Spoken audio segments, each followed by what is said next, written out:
A Bíblia diz em Mateus 7,14: e porque estreita é a porta e apertado o caminho que leva à vida, e poucos há que a encontrem.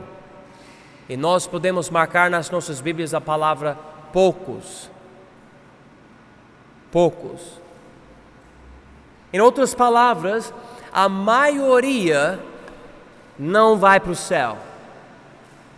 Isso é contra a doutrina de muitas seitas e também contra a doutrina folclórica, que é basicamente que todo mundo quer acreditar na rua. Podemos dizer que todo mundo espera ir para o céu, mas poucos vão. Sabendo disso, vem essa pergunta: por quê? Por que poucos vão? Deus não é capaz de salvar a maioria? Ou há uma outra explicação? E essa dúvida complica as coisas quando você para pensar. Vocês sabem que, segundo as Escrituras, há povos em certos lugares que não têm uma cópia do Evangelho, e cada geração está morrendo sem Cristo, indo para o inferno que foi criado para o diabo. E essas pessoas não têm chance nenhuma da salvação, porque não tem missionário nenhum que vai para esses povos. Que há milhares e milhares e milhões e até bilhões de pessoas no planeta hoje que não têm um bom entendimento do Evangelho.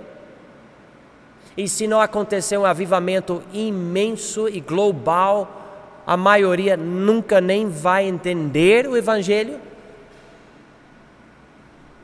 Por quê? Porque é assim. E ao longo dos anos, a igreja está tentando compreender isso. Eu, por exemplo, só falando da nossa cidade, eu vou de casa em casa explicando o Evangelho, pregando as boas novas. E, irmãos, muita gente não entende. E eu posso explicar tudo e ainda não entende. Sofre com uma ideia errada sobre a salvação. Eu me lembro quando eu cheguei aqui em 2012, os primeiros meses, indo toda semana. Eu acho que eu estava indo 2 vezes por semana, toda semana. E eu não conheci ninguém por semanas e semanas, meses e meses, que podia me dar o Evangelho. Isso me mostrou, com certeza, eu tenho algo para fazer nessa cidade. Mas me incomodava, porque nossa cidade, quantas igrejas tem aqui em Ouro Preto? Alguém sabe? Alguém tem uma ideia? Quem acha que tem mais do que 50 igrejas em Ouro Preto? Quem acha que tem mais do que 100 igrejas em Ouro Preto? Quem tem mais do que, 140, 150? Eu acho que tem mais. E a nossa cidade, a área inteira, incluindo os sítios, só tem uns 38 mil pessoas. Há muita igreja para uma cidade tão pequena. E a área urbana tem menos gente ainda. E todo canto, toda esquina tem 2, 3, 4 igrejas. Mas você conversa com as pessoas, até das igrejas, e não entendem o Evangelho. Por que há um número tão pouco de pessoas que não têm Jesus, não compreendem o Evangelho, infelizmente não são salvos? Por quê? Olha, eu não acho que nós, seres humanos, vamos poder dar uma resposta completa para essa dúvida. A Bíblia, na verdade, não explica tudo. Porém, existe um debate sobre o porquê e nós precisamos pelo menos compreender isso até um certo ponto, sem tentar colocar algo na Bíblia que não está na Bíblia. O fato bíblico de que a maioria não será salva leva muitos a querer saber o porquê. Há duas ideias principais, e podemos falar muito mais, mas a primeira posição, expiação limitada. Jesus não morreu por todos. Essa é uma explicação que muitos têm. Essa explicação tem o título calvinismo. Eu acho que tem outras palavras também. Eu sei que tem outras palavras, não vou dar todas as outras palavras, mas a ideia é que quando Jesus morreu na cruz, ele não estava morrendo por absolutamente toda a alma no planeta. Ele morreu somente para um grupo específico. E os que têm essa posição dizem que esse grupo são os eleitos, que Deus escolheu. E todos os outros, não importa o que acontece, não importa a pregação, não importa o que acontece, essas pessoas não são salvas e não serão salvas. E nós podemos pregar o Evangelho para sempre para essas pessoas, mas Deus já decidiu que Jesus não morreu por essas pessoas. Isso antes da fundação do mundo. Essa é uma posição bem dura, bem difícil. Por causa disso, muitos que têm essa posição não querem usar certas palavras específicas, querem usar eufemismos para essa posição não parecer tão grave. Que você pode, por exemplo, estar na igreja ao lado de alguém sentado e essa pessoa nunca terá chance de ser salva, porque Deus não, ou Jesus não morreu por essa pessoa. A segunda posição é a expiação ilimitada, que é Jesus morreu por todos. Porém, há uma explicação porque a maioria não é salva. Então, vamos considerar essas duas posições. Se tiver uma dúvida, podemos conversar. Obviamente, eu tenho a minha posição. Obviamente, você pode ter uma outra posição. Eu não quero brigar, mas vamos ver isto. A primeira posição. A lógica primeiro da posição, porque estamos lidando com conclusões muitas vezes humanas, tentando entender a situação. Jesus, primeira posição, que é a expiação limitada, Jesus não morreu por todos.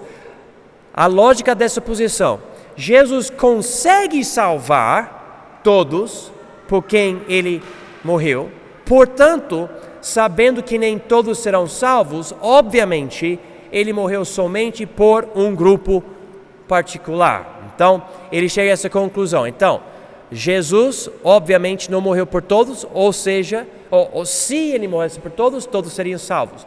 Deus, eles falam isso, na verdade eu li isso esses dias, Deus seria fraco se morresse por pessoas não salvas. O fato que Jesus morreu por todos, mas tal pessoa não recebe ele, quer dizer que Deus, então, ele não é capaz de alcançar essa alma. Então, Deus é fraco, segundo essa posição. Se ele morresse por todos, então, ele não morreu por todos. Versículos utilizados, e tem muitos, eu não estou lidando com tudo. Mas o foco são as passagens nas quais se ensinam que a morte de Cristo é eficiente para um grupo particular. Vamos ver umas passagens, eu tenho umas 3, 4 passagens aqui. João 10, por favor. João 10, versículo 15. Essas passagens usam um termo específico para os que são e serão salvos. Por exemplo, aqui em João 10, 15, diz o seguinte: assim como o Pai me conhece, a mim também eu conheço o Pai, e dou a minha vida pelas ovelhas, pelas ovelhas. A lógica dessa posição é o seguinte: esse versículo não diz que Jesus morreu por todo mundo. Essa passagem diz que Jesus morreu somente pelos salvos, porque ele diz aqui, a minha vida pelas ovelhas. Então, eles vão diminuir o grupo que recebe expiação somente para as ovelhas de Cristo. Ok? Outra passagem, Atos 20, por favor. Atos 20, 28.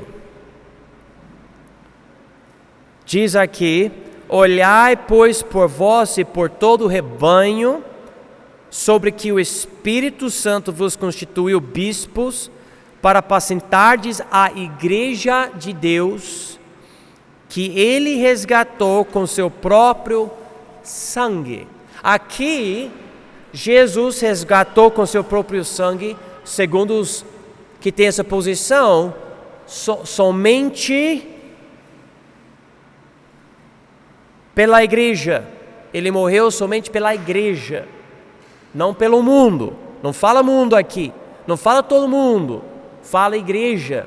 Então, segundo essa posição, que é super popular em vários lugares, Jesus não morreu pelo mundo, ele morreu pela igreja. Vamos para Efésios 5, por favor. Efésios 5, 25. Vou começar, versículo 25. Vós, maridos, amai vossas mulheres, como também Cristo amou a igreja, e a si mesmo se entregou por ela. Então, enfatizando especificamente a igreja, quem tem Jesus automaticamente faz parte da igreja. Então, Jesus somente morreu pela igreja, o que eles ensinam. Agora, Romanos 8, por favor. Quarta passagem, Romanos 8, 32 e 33. Aquele que nem mesmo a seu próprio Filho poupou, antes o entregou por todos nós, como nos dará também com ele todas as coisas. Quem intentará acusação contra os escolhidos de Deus? É Deus quem os justifica. E aqui tem o termo os escolhidos de Deus, os escolhidos de Deus. Então eles usam esse termo para dizer Jesus escolheu um grupo pequeno de pessoas e somente essas pessoas serão serão salvas, sim, mas além disso, somente esse grupo tem a disponibilidade da expiação. Ou seja, Jesus não morreu por todo mundo. Então essa é a lógica dessa posição. Nós notamos que há vários outros argumentos para defender essa posição, mas o foco aqui hoje à noite é só a expiação em particular. Como vocês já sabem, eu não consigo concordar com essa posição dos calvinistas. Mas isso não quer dizer que eu sou arminiano. Arminiano, com certeza não é calvinista, mas arminiano diz que você pode perder sua salvação e que muitas vezes seu envolvimento na sua salvação, nem sempre, mas às vezes fala, envolve as suas boas obras. Então, se você não tiver boas obras, você não será salvo. Você pode ter um certo pecado, você perde a salvação, etc. Eu não sou nem calvinista, nem arminiano. Eu digo que eu sou biblicista, que quer dizer o seguinte: onde a Bíblia fala sobre as escolhas de Deus, a soberania de Deus, que Deus escolhe isso ou aquilo, eu aceito. Onde a Bíblia fala que o homem tem responsabilidade e livre-arbítrio, etc., eu aceito. E eu tento reconciliar o que Deus reconcilia, mas onde eu não vejo uma passagem específica dizendo aqui termina a soberania de Deus e aqui começa a responsabilidade do homem para a salvação, eu não quero tentar juntar essas coisas. Se a Bíblia não juntar, eu não junto, eu não consigo. Então eu declaro, eu prego os dois lados a soberania de Deus nas escolhas dele e a responsabilidade do homem no livre-arbítrio dele. Mas além disso, eu não consigo reconciliar essas duas coisas. E olha, essas duas coisas não são inimigos. É Deus que consegue reconciliar. E um dia lá na eternidade Ele vai conseguir mostrar para nós por que a maioria não é salva, etc. Eu não entendo tudo isso. Mas nessas posições vêm certas brigas.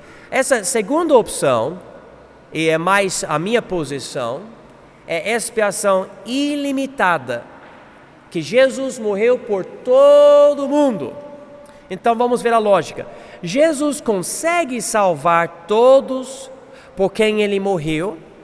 Todavia, o fato de que nem todos o recebem demonstra claramente que Ele deu ao homem uma escolha legítima e não forçada. E na verdade, eu devo mudar o que eu tenho aqui na folha. Jesus consegue salvar todos. Todos. Todavia, o fato de que nem todos o recebem demonstra claramente que Ele deu ao homem uma escolha legítima e não forçada. Com a primeira posição, basicamente é o seguinte: você é um robô. Deus iniciou algo em você que levou você a fazer isso, aquilo, não iniciou a mesma coisa no outro, o outro não tem chance, não será salvo, nada. Deus não tem nem interesse em levar essa pessoa para o céu. A outra posição, vendo que nem todo mundo vai para o céu, a maioria não vai, mostra que Deus dá para nós a oportunidade de realmente decidir. Se você crer em Jesus, é porque você tem fé legítima, amor legítimo. Não é falso, não é fabricado, não é criado de uma forma que você não tem outra escolha. Não, nós temos, segundo essa posição, livre-arbítrio. Os que têm a primeira posição, muitas vezes falam que livre-arbítrio não existe. Não existe. A posição de muitos calvinistas e com certeza os hiper-calvinistas. Mas como eu falei, cada posição tem sua lógica. Nós precisamos sempre voltar para a Bíblia. Continuando com a lógica dessa segunda posição, Deus é maior do que imaginamos, porque consegue criar seres que têm verdadeiro livre-arbítrio, não sendo robôs. A primeira posição diz: Deus é fraco porque não consegue salvar todo mundo. Então, obviamente, Ele não veio para salvar todo mundo. A segunda posição diz: Deus é tão grande que Ele consegue criar um ser, por exemplo, uma pessoa que tem livre arbítrio e Deus não precisa controlar. Por exemplo, deixa-me tentar explicar. Vamos dizer que eu trago para cá o cientista mais inteligente no planeta em 2019. E esse cara sabe construir um robô muito, muito inteligente, com a inteligência artificial. E ele programa esse robô para pular, dançar, cantar, ensinar, sei lá, pregar. É um robô.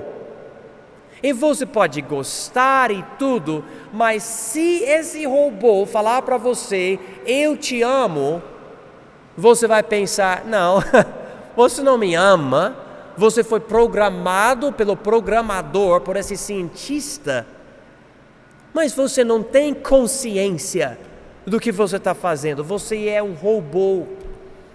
E tudo que o programador coloca dentro de você é o que você vai fazer. E se ele quiser desligar, você desliga. Não tem mais nada para você fazer. Essa segunda posição diz: não, Deus não é fraco por alguém se perder e ir ao inferno. Deus deu para o homem livre arbítrio genuíno. Você realmente é um ser independente. Você literalmente tem a capacidade que Ele lhe deu para poder dizer sim ou não, porque você quer dizer sim ou não.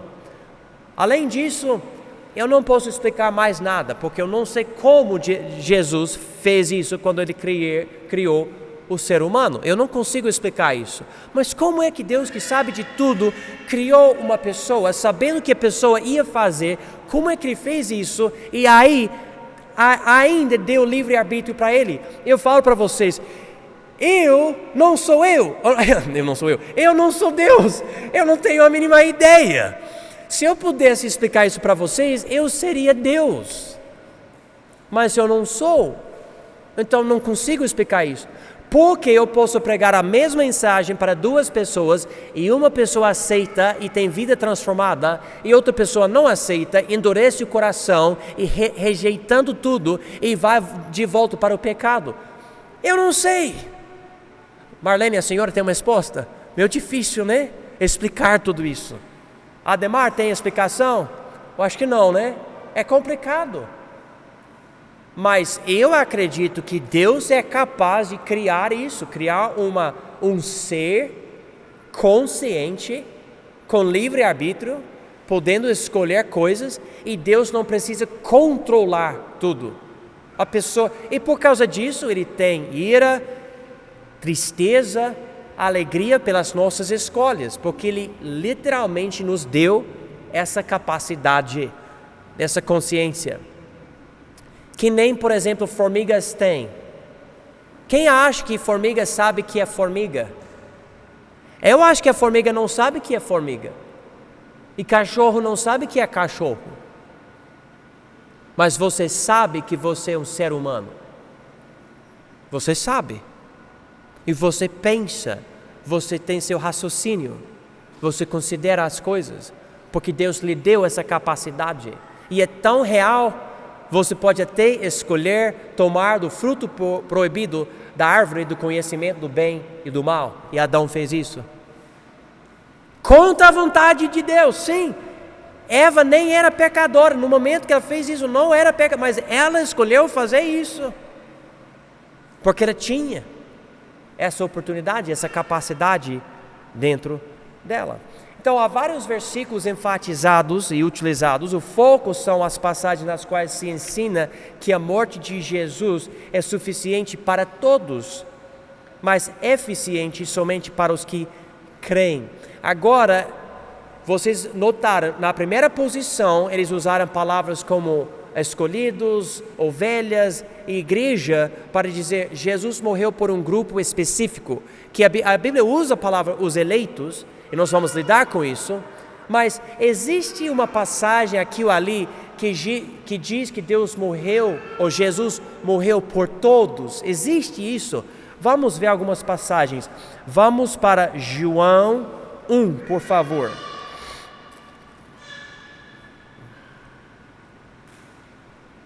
João 1, 29.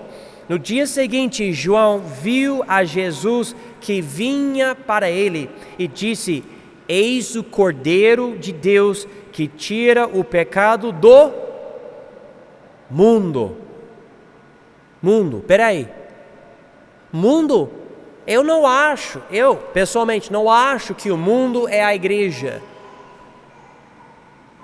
E a igreja não é o mundo. Vamos continuar. João 3,16, porque Deus amou o mundo de tal maneira que deu o seu Filho unigênito para que todo aquele que nele crê não pereça, mas tenha a vida eterna. Aqui diz mundo. Versículo 17, porque Deus enviou o seu Filho ao mundo, não para que condenasse o mundo, mas para que o mundo se fosse salvo por ele. Para mim, a palavra naturalmente, na linguagem normal, quer dizer todo mundo, certo? Mundo, todo, até essa expressão no português, todo mundo. Vamos continuar. João 4, 42. E dizia a mulher: já não é pelo teu dito que nós cremos, porque nós mesmos o temos ouvido e sabemos que este é verdadeiramente o Cristo, o Salvador do mundo. Agora vamos para 1 João 2:2. 1 João 2:2 diz o seguinte, e para mim, se você não aceitar mais nada, esse versículo para mim é suficiente, tipo 100%. 1 João 2:2. E ele é a propiciação, que tem tudo a ver com expiação. Ele é a propiciação pelos nossos pecados, e não somente pelos nossos, mas também pelos de todo o mundo.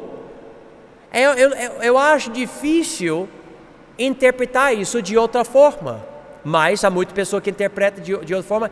E olha, eu vou falar para vocês, essas pessoas que não querem aceitar essa forma, essa linguagem, muitas vezes são pessoas boas que estão servindo a Deus, mas novamente, eu não posso negar o que a Bíblia diz aqui, e diz aqui todo o mundo, e ele até divide, porque ele diz aqui, pelos nossos pecados, nós que somos salvos, e não somente pelos nossos, mas também pelos de todo o mundo. O que quer dizer? Existem os salvos e os não salvos, e Jesus é a propiciação pelos pecados de todo mundo. O sangue dele satisfaz as demandas da lei para todo mundo.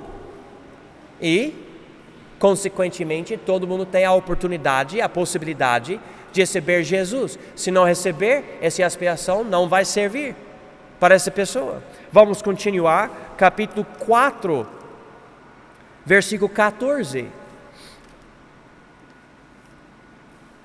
E vimos e testificamos que o Pai enviou o seu Filho para Salvador do mundo. Ele é o Salvador do mundo. Vamos para Atos 2:21. Várias passagens, mas eu acho muito importante mostrar isso. Atos 2:21. E acontecerá que todo aquele que invocar o nome do Senhor será salvo. Então ele diz aqui, todo aquele. Segundo a primeira posição, a pessoa pode invocar o nome do Senhor e não será salvo, porque não faz parte dos eleitos. Segunda, eu me lembro de uns hipercalvinistas brigando sobre isso, e o cara pregando e falou, você pode até invocar o nome do Senhor para ser seu salvador, mas ele não vai te salvar se você não fizer parte dos eleitos. Eu pensei, não, que coisa feia, mas falou isso. Na verdade, eu li essa pregação num livro, e era o Charles Spurgeon que brigou com esses homens brigou, é uma palavra forte, mas com eles sobre isso, é algo incrível. Vamos continuar, Atos 10:43. Atos 10:43. E este dão testemunho, todos os profetas, de que todos os que nele creem receberão o perdão dos pecados pelo seu nome. Novamente, todos os que nele creem. Não existe então uma outra interpretação quanto a mim para essas passagens. Irmãos, nós podemos ler várias outras passagens que eu marquei aqui na folha. Romanos 10:13, 2 Coríntios 5, 14 e 15, 1 Timóteo 2, 3, 4 e 6, Tito 2, 11, e a coisa vai continuando. Mas vamos notar mais uma passagem, 2 Pedro capítulo 2. 2 Pedro capítulo 2. Essa passagem é complicada para todo mundo, na verdade, de toda posição, mas vamos ver isso aqui. 2 Pedro capítulo 2, versículo 1.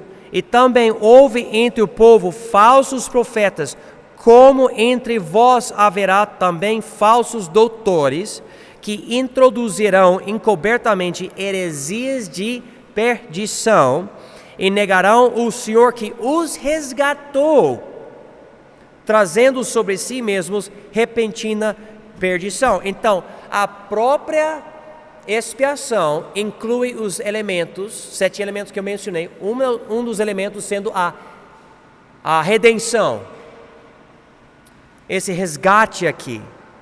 Ele diz que essas pessoas, Jesus resgatou, e essas pessoas vão introduzir encobertamente heresias de perdição, trazendo sobre si mesmos repentina perdição. Então, pessoas por quem Jesus morreu vão ser perdidas. É isso que a Bíblia fala. Então, por que a maioria não é salva e não será salva? Segundo essa posição, Jesus legitimamente morreu por todos. Porém, nós temos livre arbítrio genuíno e a maioria não escolhe Jesus. Para você poder escolher Jesus, Ele vai ter que ir para você primeiro, porque a salvação vem dele. Alguém vai ter que pregar o Evangelho para você, ou apresentar o Evangelho por meio de um folheto, ou uma Bíblia, ou alguma coisa. Você nunca, por si mesmo, vai simplesmente ir para Jesus. Jesus, eu quero ser salvo. Isso nunca vai acontecer. A Bíblia enfatiza isso. Então a obra começa com Ele. Porém, você tem a escolha. Porque uma pessoa escolhe Jesus e outra pessoa não, eu não sei. Mas acontece. E a maioria não escolhe Jesus. E nessas próximas aulas eu vou ter lidar com a apostasia. Isso vai mostrar até outros aspectos da salvação. Semana que vem nós vamos voltar para cá e eu vou ensinar sobre o processo da salvação, algo muito interessante. E nós vamos logo terminar essas aulas sobre a soteriologia e nós vamos para a eclesiologia, tá? Então, vamos orar.